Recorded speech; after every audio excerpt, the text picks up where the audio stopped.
श्रीमद्कुंज विहारे नमः। श्री स्वामी हरिदास विजयतीर्थराम। हमारी दिनचर्या में जितना भी अधिक समय निकाला जा सके परमात्मा के भजन के लिए निकालना चाहिए, क्योंकि मनुष्य जीवन का वही एक उद्देश्य है, वही हमारा लक्ष्य है। इसके लिए भोजन इतनी ही मात्रा में करें जिससे क्षुधा शांत हो जाए, बार बार भूख ना लगे, किंतु इतना भी ना हो कि हमारे आलस्य प्रमाद का कारण बन जाए। पेट दो कारणों से याद आता है, ज़्यादा खाना खाने से और भूखा रहने से। अतः जितनी भूख हो उससे कुछ कम भोजन करें। हमारे पेट का 1/4 हिस्सा जल पीने के लिए, 1/4 श्वास आदि के लिए खाली रहना चाहिए। अगर हम भूख से ज़्यादा खा लेंगे तो योग साधना तो दूर रही, प्रमाद और आलस के कारण अपने घर का काम या आजीविका संबंधी काम करने में भी हमें बड़ी भारी असुविधा होगी। पेट भारी रहने से आलस्य होगा, आलस्य के कारण नींद आएगी, कुछ भी करने की इच्छा ना होगी। अतः नियमित भोजन करना बहुत आवश्यक है। घूमना फिरना, आसन, व्यायाम, योग आदि भी यथा योग्य होने चाहिए, जिससे स्वास्थ्य सही रहे हमारा और हमें भरपूर ऊर्जा मिलती रहे। हमको जीविका संबंधी जो भी काम करना है वह भी यथा योग्य हो, हम नींद भी लें और हमारा प्रातः उठना भी नियमित हो। संभव हो सके तो ब्रह्म मुहूर्त में ही उठना चाहिए।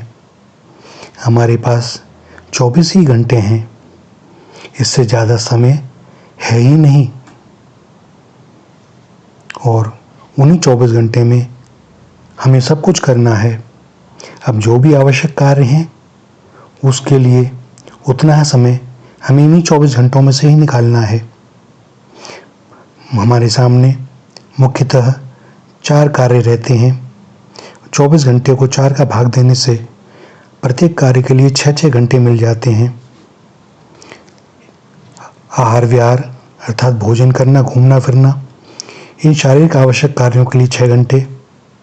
आजीविका, खेती, व्यापार, नौकरी आदि जीविका संबंधी कार्यों के लिए 6 घंटे। सोने के लिए 6 घंटे। और जागने अर्थात जागने का अर्थ यह नहीं है कि नींद टूट गई। जागने का अर्थ है जो वास्तव में जाग गया है, जिसको विदित हो गया है कि इसी जन्म में परमात्मा की प्राप्ति करनी है, उसी को हम जागा हुआ कह सकते हैं। अतः भगवत प्राप्ति के लिए जप, ध्यान, साधन, भजन, कथा, कीर्तन, इसके लिए 6 घंटे। इस प्रकार हमारे चारों मुख्य कार्य 24 घंटे में सही प्रकार से विभाजित हो जाते हैं।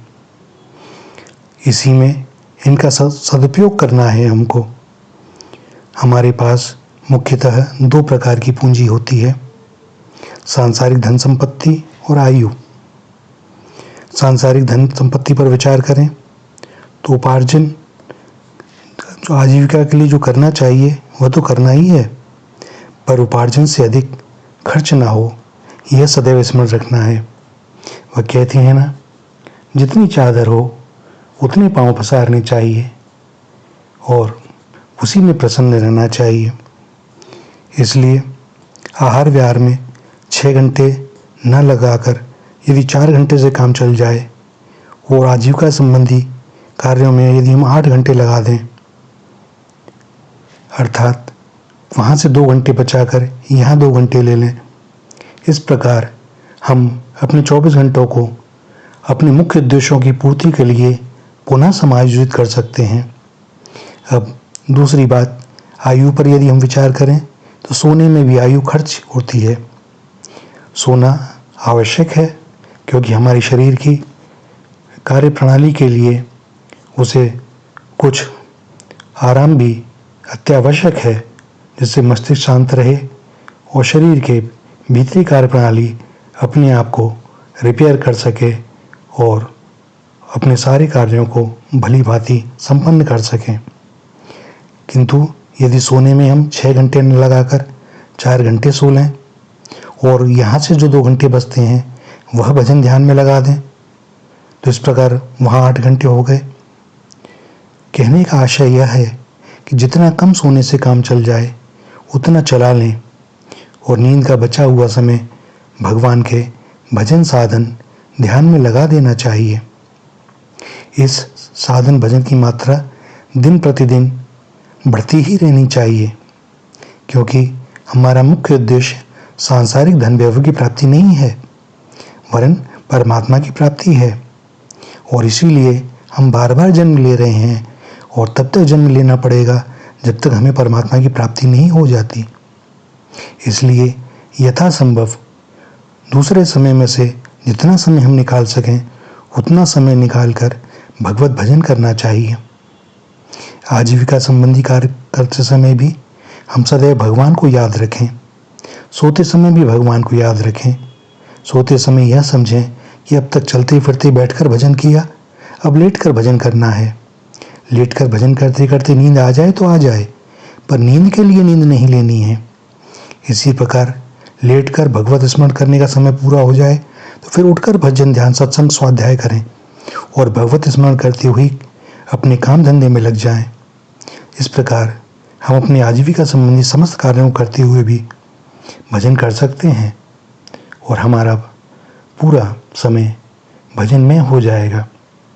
हम एक स्थान से दूसरे स्थान पर कहीं यात्रा करते हैं, मान लीजिए हम घर से कार्यालय ही जाते हैं या नौकरी के लिए जाते हैं, तो जो जाने का समय है उसमें भी हम भगवान का नाम लेते रहें मन ही मन, वह भी भजन हो जाएगा। उतना समय व्यर्थ ही जा रहा है कि हम इधर उधर बाजार में देख रहे हैं, कर रहे हैं, सब करते रहिए, लेकिन एक आदत बनानी चाहिए हमें कि सब समय भगवत स्मरण होता रहे। और इसमें कोई संदेह नहीं कि इसी जीवन में हमें परमात्मा की प्राप्ति हो सकती है। श्री राधा, श्री राधा, श्री राधा।